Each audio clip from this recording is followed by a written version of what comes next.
If somebody comes promising you that I'm going to remove these taxes, I'm going to do this, I'm going to do that, the first thing you should ask him is, they have signed an IMF agreement.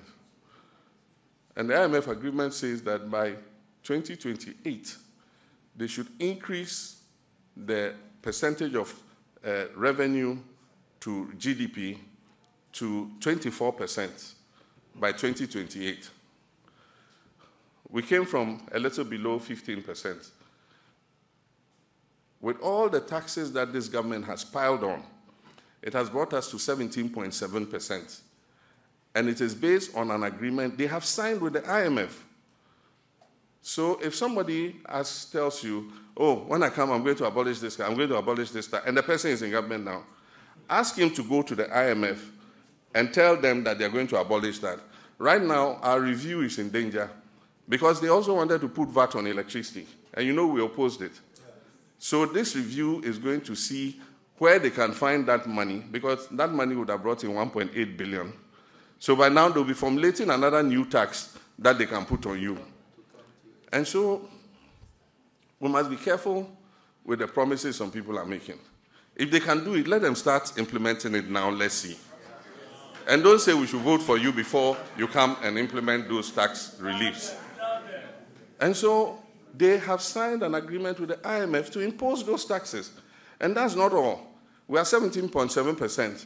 They have even committed the next government and said that by 2028, we should bring tax revenue to 24% of GDP. And so, if you really are serious that you want to give tax relief, you can start now. If you want to do a flat rate, you can start now. The benchmark, who made them remove it? After you all complained, who made them remove it? IMF. And they could not cough. They removed it. You protested, but they removed it. And so if you ask the person, IMF, you've signed an agreement.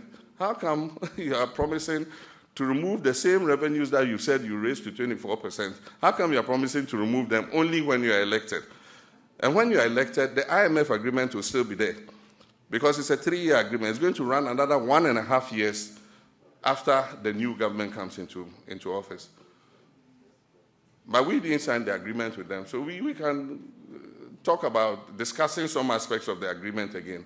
But you are the ones who signed this one, and you agreed with all the benchmarks in this agreement. And so you have to be careful when they come making those promises.